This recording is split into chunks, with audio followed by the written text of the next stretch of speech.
que é um procedimento previsto numa lei específica, ou especificamente no CPC. Às vezes, o próprio legislador, nesses procedimentos especiais, prevê a possibilidade de tutela provisória, uma liminar, por exemplo, específica. Aí eu vou aplicar os pressupostos específicos lá no procedimento especial. Né? A lei do mandato de segurança, por exemplo, a lei 12.016, 2009, ela prevê lá a possibilidade de concessão de liminar. Vamos olhar para os pressupostos da lei do mandato de segurança. Agora, se não tivesse, a gente vai para o CPC, lá no artigo 300, por exemplo, os pressupostos da tutela provisória genérica. Onde é que está a tutela provisória genérica, professor? Tutela provisória genérica está lá a partir do 295, né? 294, 295, 296 seguintes do CPC. Está na parte geral do código. Está na parte geral do código. Parte geral, ou seja, se aplica a qualquer procedimento. A parte geral é a parte que se aplica, o nome está dizendo, né? A qualquer, as partes especiais. Processo de conhecimento, execução, recurso, etc, etc, etc. Então, lá no 925 e seguintes, a gente vai ter os pressupostos gerais, genéricos, sobre tutela provisória. Mais um dado, pessoal, para a gente já encaminhar para o final da nossa palestra, né? Lembrando que é uma apresentação, turma, de noções gerais sobre o tema. A gente não vai conseguir aprofundar todos os aspectos. É um tema muito grande, muito polêmico, tem várias questões interessantes, importantes, né? Mas é uma apresentação, a gente saber no que consiste a tutela provisória, né? Então, mais alguns dados são importantes a gente entender sobre tutela provisória no CPC. A tutela provisória, ela normalmente, na prática a gente percebe isso, né? Normalmente ela é concedida no curso de uma ação, ou o que acontece mais comumente, né? O que a gente vê mais, né? Tutela provisória pedida na inicial. Então, tem um processo de conhecimento, uma ação qualquer, com pedido de tutela antecipada. Normalmente vem no próprio título da inicial, né?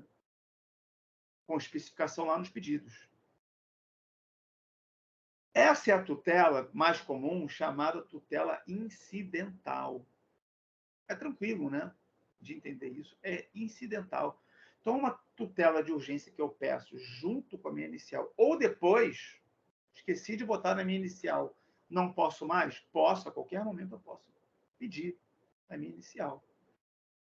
A situação ficou muito urgente. Entro com atravesso uma petição no processo pedindo tutela de urgência para o juiz. Né? Problema nenhum, posso fazer isso, sem nenhum problema. Nesse caso, a tutela vai ser incidental. Incidental. É um incidente, né? Mas só posso pedir dessa maneira, tutela provisória, incidentalmente? Não. Eu posso pedir também uma tutela antecipada, mesmo que não tenha ainda um processo principal. É uma novidade trazida, pessoal, pelo CPC. O CPC anterior dava essa possibilidade para as tutelas cautelares, né? Que é uma espécie de tutela de urgência. Mas o Código de Processo Civil também possibilita a concessão de tutela antecipada antecedente. Então, essa expressão, o Código até usa uma expressão muito grande, né? Tutela antecipada requerida em caráter antecedente. Em caráter antecedente é antes do processo. Eu nem tenho o processo principal, já estou pedindo a minha tutela. Isso é possível? É possível. Vamos voltar lá ao exemplo que a gente deu do sujeito que está lá na antessala no hospital, né, esperando a aprovação ali para autorização do plano de saúde. E o plano é recusado, ele está passando mal. Então, dá tempo do advogado fazer uma inicial com provas perfeita? Não. Ele vai no plantão, lá no juiz de plantão, pedir com urgência uma liminar. despachar com urgência uma liminar, né? Ele pode, então, só pedir a liminar? Pode. Não, mesmo sem processo ainda principal, professor, mesmo sem processo. O pedido é só a liminar. Pode fazer isso? Pode. Qual o nome que tem essa tutela provisória? Nessa situação, né? Tutela provisória antecedente ou requerida em caráter antecedente. O nome é autoexplicativo, né? Antecedente. Ela antecede o quê? Ela antecede o processo principal. Ela é concedida, melhor dizendo, ela é requerida, né? Pode ser concedida ou não. Ela é requerida em caráter antecedente, antes mesmo de eu entrar com uma ação principal, né? Então, isso é muito importante, porque o código, claramente, literalmente, está no código, né? Pela literalidade do código, ele possibilita eu requerer uma tutela de urgência cautelar ou antecipada antes mesmo de entrar com o processo principal. Tem muito pano para manga, daria para a gente ficar aqui muitas horas falando sobre essa tutela requerida em caráter antecedente, tem as suas diferenças para outra tutela, inclusive com a possibilidade de estabilização da decisão, que não pode mais ser revogada. Enfim, tem suas nuances, mas assim, para fins de noções gerais, pessoal, é interessante que a gente saiba que é possível concessão dessas tutelas, tanto no curso de um processo, quanto antes mesmo de eu entrar com o processo principal. Então, eu vou pedir a tutela, o juiz vai deferir ou não, né? E aí, depois, eu entro com o processo principal, pedindo tudo que eu quiser, juntando as provas, aí valor da causa, tudo bonitinho, né? Na tutela antecipada incidental, essa que já tem um processo, eu tenho que recolher as custas do processo principal, não preciso recolher custos da tutela antecipada. Na antecedente, como não existe ainda um processo principal, eu vou precisar recolher as custas, né? Mais um dado, pessoal, mais uma informação muito importante, né? No tema tutela provisória. Se o juiz conceder a tutela provisória, imagine uma situação como essa, né? O juiz deferiu, diante do juiz conceder a tutela de urgência, que o plano de saúde autorize a internação urgente para colocação do stent e tal no autor. Né? Imagina uma situação como essa. Se o juiz conceder, vejam o que diz o 297 do CPC. Ele tem poder também não só de conceder a tutela, como também de efetivar, de executar.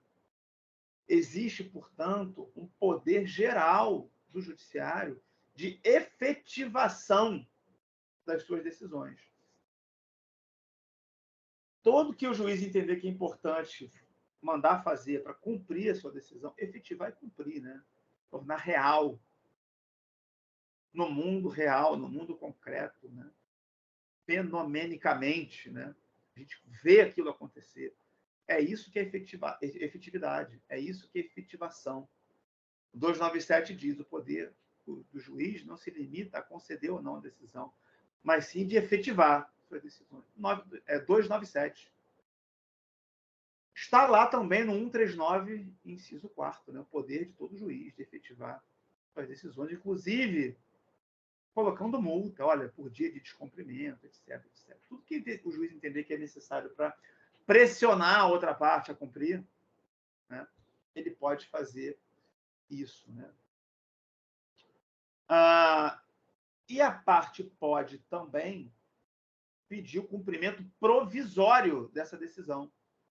Vejam o que diz o 297, parágrafo único do CPC. Expressamente autoriza o cumprimento provisório. É claro que vai ser provisório, né, pessoal? Porque se a tutela é provisória, ela foi concedida para durar num determinado período de tempo, vai ser confirmado ou não, por uma tutela definitiva, futura. Se a tutela é provisória, a execução dessa tutela vai ser provisória também. 297, parágrafo único. Qual é o problema da execução provisória, pessoal? O problema é que a tutela provisória ela pode não ser confirmada. Então, pegando esse exemplo que a gente usou desde o início da palestra, né? O sujeito que precisa de uma internação urgente. Qual é o problema de eu executar essa tutela provisoriamente?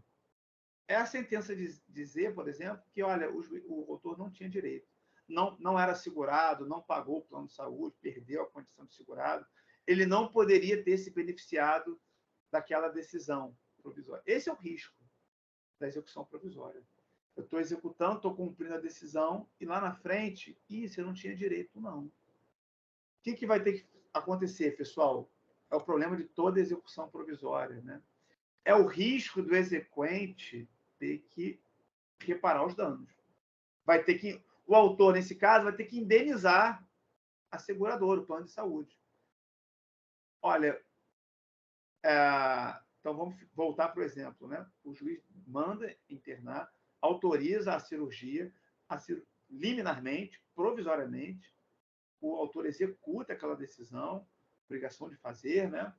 E é feita lá, coloca os estentes farmacológicos e tudo mais, faz o procedimento, tudo pago pelo plano, e lá na sentença, depois das provas, o juiz diz que não tinha direito.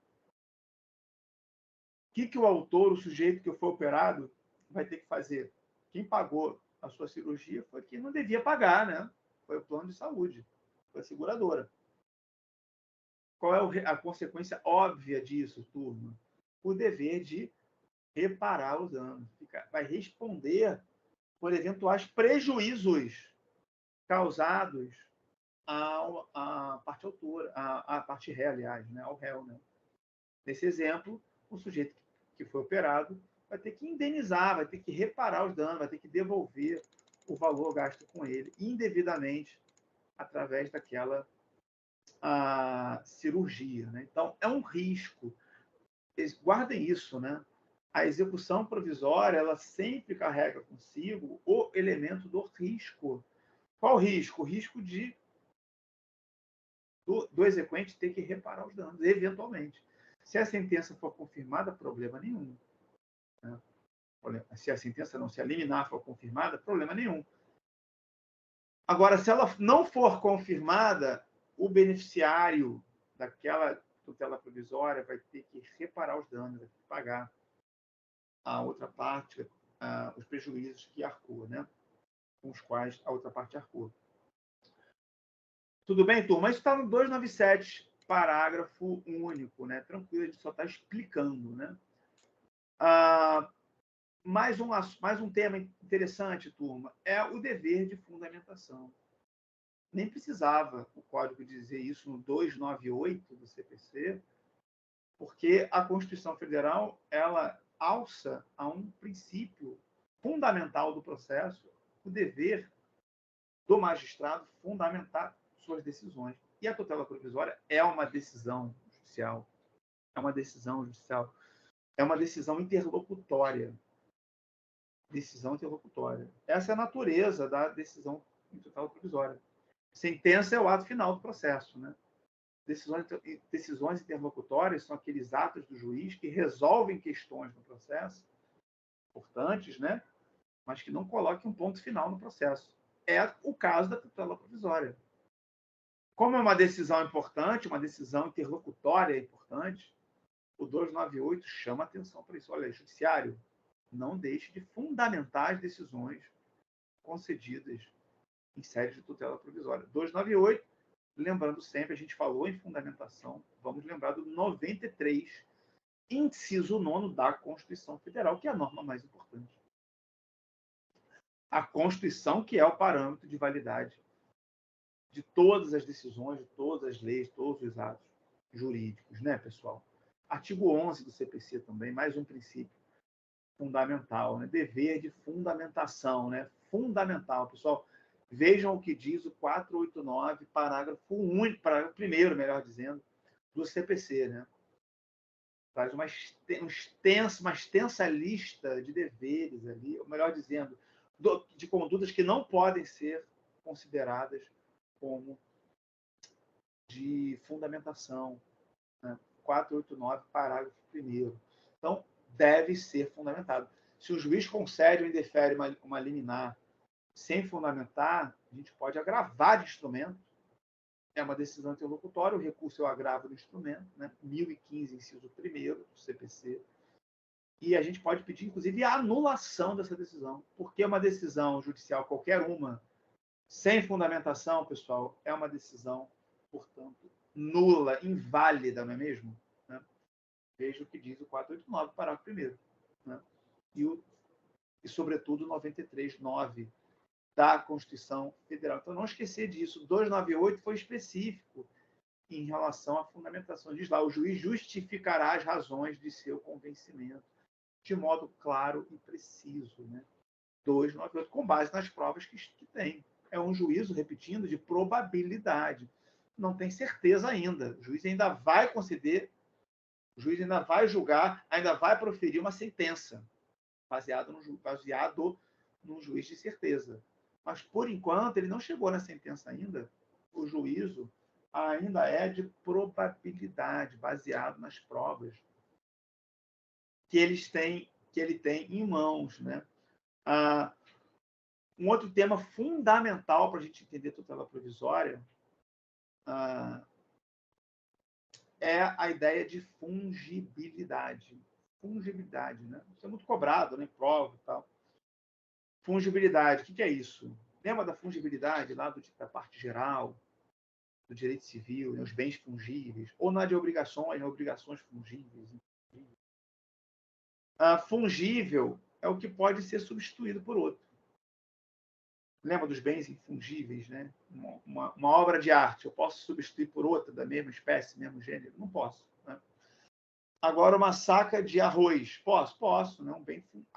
Arroz é um bem fungível. Obra de arte é um bem fungível. Aqui também as tutelas são fungíveis. Entre elas, o princípio da fungibilidade, né? Das tutelas de urgência.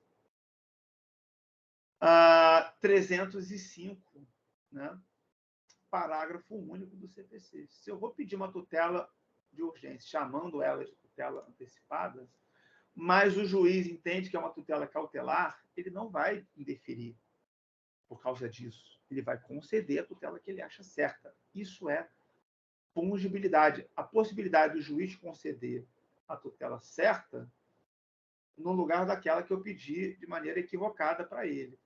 O nome disso, turma, é o princípio da fungibilidade entre as tutelas de urgência. Né? Isso é muito importante, né? Está no 305, parágrafo único. Né? E o último tema que a gente vai ver para fechar o nosso encontro nessa manhã, na manhã de hoje, né? É a possibilidade do juiz conceder uma tutela provisória. Isso é um tema muito importante. Né? Não ficaria tranquilo de sair daqui sem a gente conversar sobre esse assunto. Rapidamente, vamos falar disso. Né?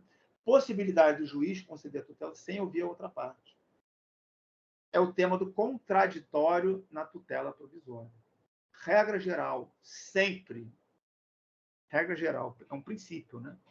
Regra geral é o contraditório. O que é o contraditório? Antes de decidir, eu devo, não é que eu posso, não é o que eu quero, não é uma consulta que eu quero fazer para decidir melhor, não. Eu devo, para respeitar o seu direito de ampla defesa, eu devo intimar a outra parte, ou citar, né, para ouvi-la, para que ela queira, para ela se manifestar ou não, para saber se ela quer ou não se manifestar. É um direito da outra parte. Esse direito se chama contraditório. O direito de ser intimado para participar do processo. Né? Para participar do processo, não, né? Para poder influir na decisão que vai ser proferida. Para influir querendo ou não. Mas a oportunidade, a possibilidade tem que ser franqueada, tem que ser aberta, né, à outra parte. Contraditório.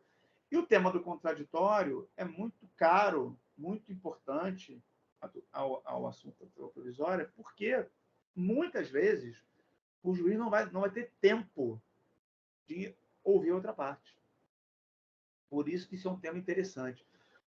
Princípio geral contraditório, artigo 5º, incisos 54 e 55 da Constituição Federal, é uma garantia constitucional, é uma cláusula pétrea Para tirar contraditório da Constituição, só uma nova Constituição. Emenda constitucional não pode tirar. Garantia constitucional, né? Cláusula pétrea, artigo 60, parágrafo 4º da Constituição, né? Então, contraditório, nós sabemos que é um princípio absoluto, né, no direito, né? Relevantíssimo, né? Em algumas situações, o contraditório ele pode ser adiado, postergado, né? A doutrina pode falar de contraditório postergado, né? Ou postecipado, tem vários sinônimos, né, que a doutrina usa para isso, né? Ou seja, adiado. Eu não vou abrir mão do contraditório, é uma garantia constitucional, mas eu posso adiar o contraditório em situações de urgência. Reparem, há situações que vão ensejar o adiamento do contraditório. Vejam o que diz, aí a gente termina, né? A última informação que a gente vai trazer aqui hoje, pessoal. Vejam o que diz o artigo 9º, parágrafo único do CPC. Artigo 9º, parágrafo único do CPC, possibilita a concessão de uma tutela provisória, uma liminar, né? A gente chama de liminar. Liminar ficou popularizado como toda decisão que o juiz dá em tutela de urgência, mas não é. Liminar é especificamente a decisão que é concedida sem ouvir outra parte, no início do processo, no limiar do processo, né? Liminarmente, é sem ouvir ninguém. Começou o processo, o juiz já defere, né? Mas, enfim, a gente generalizou, virou metonímia de tutela provisória em geral, né? O artigo 9º traz a regra geral do CPC, regra geral do contraditório, mas o parágrafo único vai dizer, olha, em algumas situações eu posso adiar isso, em razão da urgência. De nada adianta eu ter que ouvir a outra parte, se isso vai resultar num dano muito grande ao autor. Esse exemplo do sujeito infartando, né? Não, o contraditório é mais importante do que o direito à vida do autor. Não é. Né? O contraditório pode ser adiado, a cirurgia não pode ser adiada. Então, o juiz pode adiar o contraditório, defere a tutela provisória, a gente chama de liminar, e aí depois intima a outra parte para agravar e responder se quiser. Né? Então, é a regra geral, pessoal, do artigo 9º, né? O contraditório postergado. Porque você, dessa maneira, você possibilita o acesso à justiça de maneira substancial, material. Não é um acesso à justiça meramente formal. De que adianta eu entrar no judiciário se eu vou ter que intimar a outra parte e eu vou morrer, nesse exemplo, né? Então, o juiz ele pode adiar, porque, dando a liminar, ele garante a proteção ao direito. Nesse exemplo, o direito à vida. Né? Então, pessoal, era sobre isso que a gente ia conversar hoje, noções gerais de tutela provisória. Espero que tenha ficado claros esses pontos, né, que eu separei aqui para conversar na manhã de hoje com vocês. Yasmin, me parece que eu não preciso puxar a lista de presença, porque eu acho que eu nem consigo puxar a lista de presença por aqui. Né? A Rafa disse que você ia puxar depois e tal, ia passar para ela. Né? Até porque o quórum também não está dos maiores, né, hoje.